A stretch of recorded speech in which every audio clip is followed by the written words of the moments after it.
Graça e paz, irmãos, estamos aqui para mais este culto nesta quarta-feira.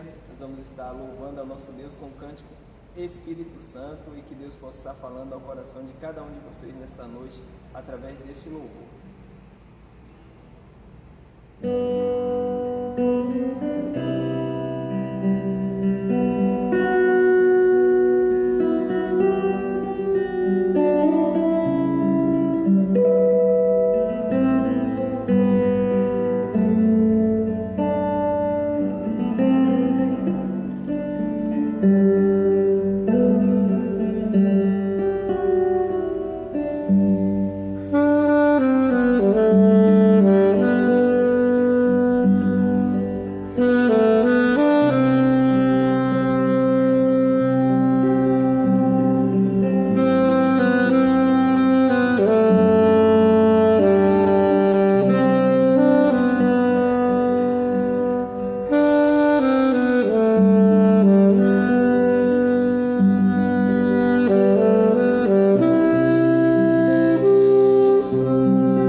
Graça e paz, irmãos, da parte de Deus, de Cristo Jesus, nossa esperança.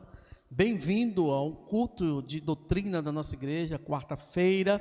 Nós estamos reunidos em nome de Jesus, como igreja do Senhor, para agradecer a Deus pela sua vida, né? E agradecer a Deus pela sua história. Queremos agradecer muito aos irmãos pela Assembleia Geral da nova diretoria da igreja, foi bênção, né? Deus assim já escolheu aqueles que estavam já no coração do Senhor e temos muito trabalho pela frente.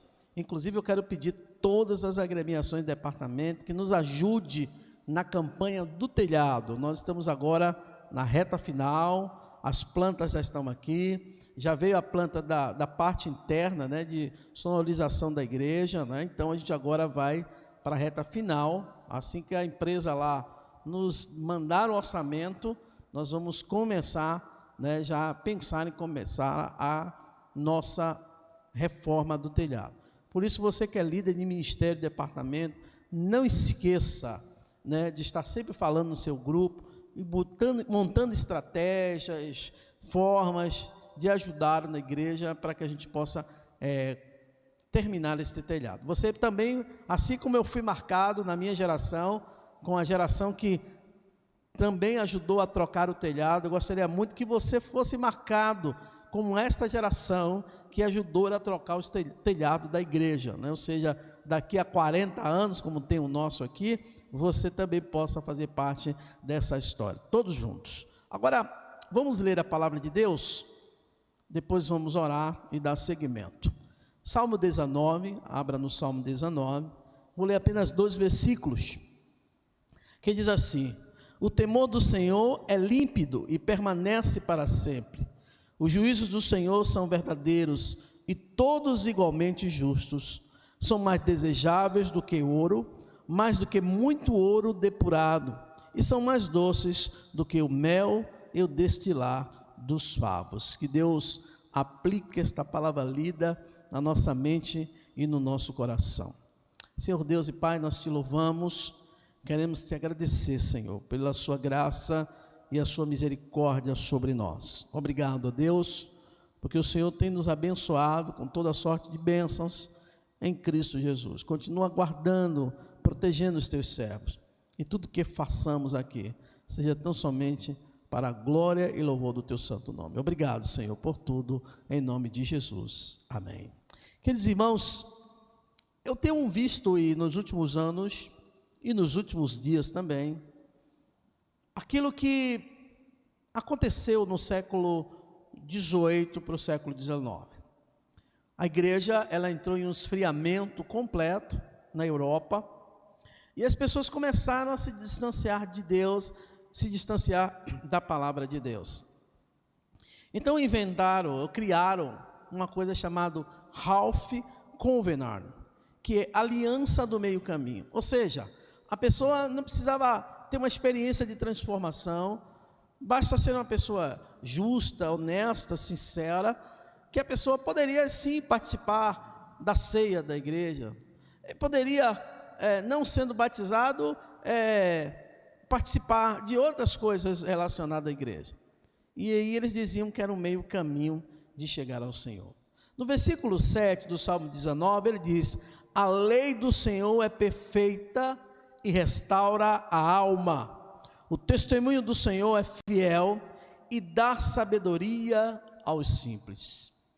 A Bíblia, ela é a palavra de Deus.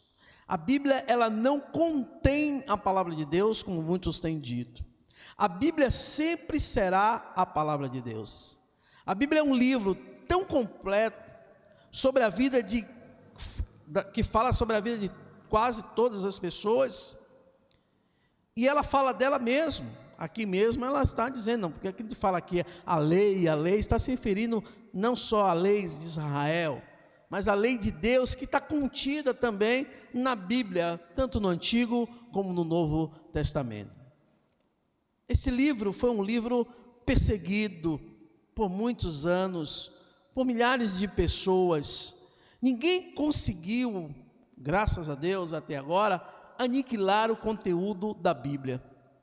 E hoje nós temos ela em mãos e precisamos valorizá-la muito mais. Então, por que a Bíblia é a palavra de Deus? A Bíblia é a palavra de Deus, dentre muitas descrições que a Bíblia fala sobre ela mesma, nós destacamos algumas. Primeiro, a Bíblia é a verdade. Lá no livro de João, capítulo 17, ele diz: conhecereis a verdade e a verdade vos libertará. A Bíblia não é só apenas a verdade contida nela, mas é a própria verdade em Deus. Hebreus diz, havendo Deus falado de muitas vezes, de muitas maneiras, aos nossos pais pelos profetas, hoje através do seu Filho, ou seja, ela é mais do que a verdade. Ela é mais do que a verdade. A Bíblia fala sobre a própria verdade que está contida nela, e no Novo Testamento agora em Cristo Jesus. A Bíblia também, segundo Hebreus 4:12, ela é viva e eficaz. O texto diz que ela é mais penetrante do que a espada alguma de 2 gumes, pois ela consegue ir mais no profundo do ser humano, discernindo, separando juntas e medulas. A Bíblia é viva porque ela atua em nossas vidas, ela é eficaz porque ela faz tudo dar certo quando nós seguimos os seus parâmetros. A Bíblia diz em 2 Pedro 1:20 e 21, que ela é inspirada por Deus. Ele diz que todas as escrituras é divinamente inspirada por Deus. Embora ela tenha sido escrita por mãos de homens pecadores, a Bíblia foi inspirada por Deus para eles. É isso que a gente precisa entender. E às vezes a pessoa tem a ideia, né? Porque quem descortina o sagrado, a gente tem o costume de sacralizar a pessoa, ou seja, porque a pessoa é pastor, conhece a Bíblia, então a gente começa a colocar a pessoa em um patamar maior do que Deus, ou seja, é um semideus, é uma divindade. Não. A Bíblia, ela é inspirada, ela é justamente inspirada por isso, porque ela inspira os homens a falar do poder de Deus. Por isso, mesmo sendo escrita por mãos humanas. Então, dito isto, a Bíblia, ela consegue determinar e descrever escritas, lugares, épocas, línguas, pessoas de diferentes costumes, pessoas de diferentes culturas estavam ali tratando do mesmo assunto e com uma certa coerência, mesmo não sendo pessoas que estavam vivendo justamente até na mesma época ou no mesmo período, mas ela tem uma coerência. Sabe por que ela tem uma coerência? Porque ela vem de um só autor, que é Deus. Paulo escrevendo a Timóteo, em 2 Timóteo 3, versículo 16 e 17, diz que a Bíblia, ela é útil. Toda escritura é divinamente inspirada por Deus e útil, diz Paulo. E a utilidade da Bíblia é para diversos assuntos da vida. Ela nos dá sabedoria, conhecimento, entendimento em todas as áreas da existência humana. Por isso que ela é de uma utilidade muito grande. Se você e eu bem soubesse, antes de fazer qualquer coisa, tomar qualquer decisão, seria interessante que a gente consultasse a Bíblia primeiro, porque há uma utilidade tremenda. Ela é um norte, ela é um guia para também tratar assuntos da igreja. Então eu falei que a Bíblia é a palavra de Deus, e a pergunta que vem depois é: o que se deve fazer então com a palavra de Deus? A Bíblia, como vimos, ela é verdadeira, ela é viva, ela é eficaz, ela é inspirada por Deus, ela é útil, você tem sua utilidade e traz conhecimento ao ser humano em todas as áreas da existência. Vimos isso agora há pouco. Mas o que devemos fazer com a Bíblia? Queridos, João 5,39 diz que a gente deve examinar as Escrituras. E examinar as Escrituras, porque Jesus diz: examinar as Escrituras, porque delas de mim testificam. É muito mais do que apenas ler. Devemos estudar com cuidado, procurando respostas para a nossa vida prática. É como uma carta de uma pessoa amada que desejamos reler muitas vezes e memorizar cada palavra, assim que deveria ser conosco. Deveremos ser apaixonados pela Bíblia Sagrada, pelas Escrituras Sagradas. Mas Paulo, escrevendo a Timóteo, 2 Timóteo 2,15, ele diz que o obreiro digno é aquele que maneja bem a palavra da verdade. Ela não é só para ser examinada, ou seja, mais do que ler, mas ela precisa ser manejada. Como a Bíblia a palavra Bíblia vem do grego biblios, ou seja, livros. Ela é uma biblioteca. Ela é uma biblioteca que contém muitos livros. Então devemos aprender a manejar esse livro precioso, importante para nós, de tal forma que possamos aprender capítulos por capítulos, versículos por versículos. Quando eu era bem mais jovem, assim, bem adolescente, eu li um romance cristão, eu já citei até aqui na igreja algumas vezes. O romance, o título era Dizem que Cristo Voltou Esta Noite. E o livro fala sobre o arrebatamento. E ele faz uma novela, como seria esse momento tão importante na vida da humanidade. A igreja sendo arrebatada, as igrejas vazias, e ficaram, claro, aqueles para a grande tribulação. Mas muitos daqueles que ficaram para a grande tribulação eram pessoas que tinham conhecimento, ou viveram numa igreja, ou tiveram parentes ligados à igreja, filhos de alguns líderes da igreja, e eles ficaram. E a Bíblia, naquele romance evangélico, foi confiscada pelo governo do anticristo. Então ninguém poderia trazer a verdade bíblica, ler, porque não tinha facilidade para manusear. Porque quem tivesse com algum exemplar poderia ser morto. Então o que é que aconteceu com aqueles irmãos que ficaram para a grande tribulação? Eles decoravam. E é interessante que quando você queria saber alguma coisa sobre qualquer livro da Bíblia, você chamava um irmão, por exemplo, irmão Efésios. Ele não era mais conhecido como o nome dele, e sim Efésios. E aí ele perguntava, o capítulo 1, versículo 2, fala o quê? Efésios sabia de cor. Tinha 2 irmãos gêmeos nesse grupo, que um era primeiro e o outro era segundo Coríntios. Tinha outro irmão gêmeos, que era um jovem e uma jovem no romance, que um era 1 Crônicas, 2 Crônicas. Então o livro era todo assim, o romance era todo assim. Porque a Bíblia, ela precisa ser manejada. Esse conteúdo que é uma escrita especial de Deus para nós. Outra coisa que devemos fazer com a Bíblia, aliás, já é importante compreender isso. Você sabia que Paulo, escrevendo aos Colossenses, no capítulo 3, versículo 16, diz que ela deve habitar em nós. Quando aprendemos as palavras das Escrituras Sagradas, da Bíblia, ela começa a fazer parte do meu cotidiano, ela começa a fazer parte do seu cotidiano, e termina que ela habita nos nossos corações. Saber de cor, essa expressão, viu gente, que você fala comumente, fulano sabe de cor, essa expressão é saber de coração. Saber de cor é saber de coração. Então quando você mergulha nessa palavra, quando você mergulha nas escrituras, que você sabe de cor, significa que você sabe de coração. Agora temos outra coisa importante. Essa semana eu coloquei no status lá do nosso WhatsApp, mais ou menos assim: eu prefiro não saber todo o conteúdo da Bíblia e praticá-la, do que ser apenas um simples ouvinte. Ou seja, a Bíblia precisa ser praticada. Tiago 1:22 nos conclama a isso. Nada adiantaria saber o que é a Bíblia, nada adiantaria examinar, manejar bem a Bíblia, decorar até ela, se a gente não praticar. Tudo isso seria em vão. Todo esse aprendizado seria em vão.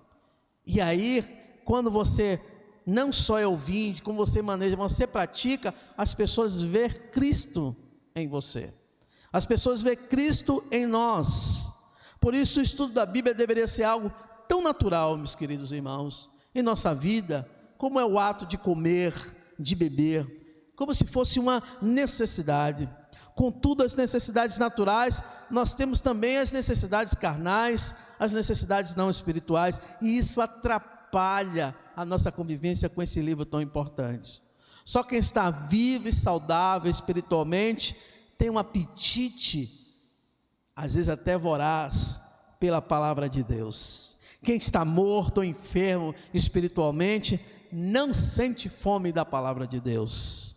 Sabemos tudo isso, se a Bíblia chegou até nós com muito sacrifício, com perda de muitas vidas, devemos nesse momento nos apegar a esse livro maravilhoso, conhecê-lo de Gênesis a Apocalipse e conhecer mais e mais. Conselho do profeta Oséias, no capítulo 6, versículo 3. Conheçamos e prossigamos em conhecer ao Senhor. Ou seja, esta Bíblia ela precisa penetrar nos nossos corações, nas nossas mentes, nos tornarmos tão ela, ou seja, viver tão ela na prática, no dia a dia, em cada movimento, em cada gesto, em cada ato. E aí as pessoas verão verdadeiramente Cristo em nós. Que Deus lhe abençoe, meu irmão.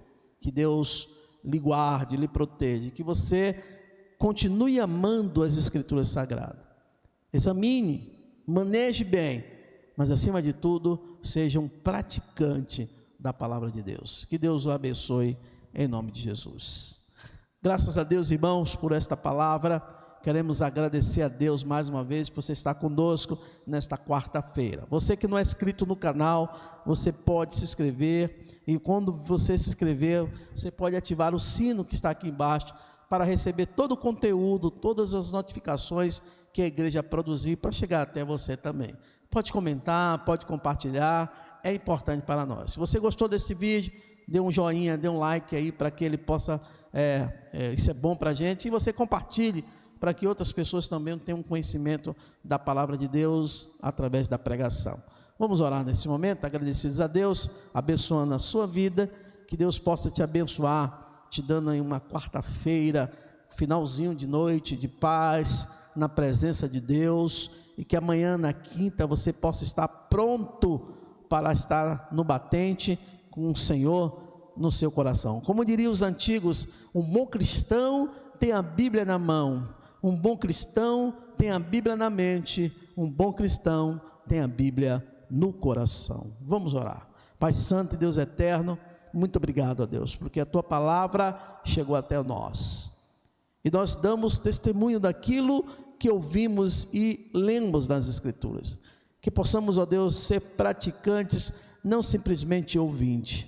Obrigado, ó Deus, pela Igreja Batista Jerusalém. Obrigado, Deus, pela eleição da nova diretoria para o ano 2021-2022. Muito obrigado, ó Deus, porque o Senhor tem cuidado de nós como igreja. Que possamos, ó Deus, cada dia mais buscar o Senhor.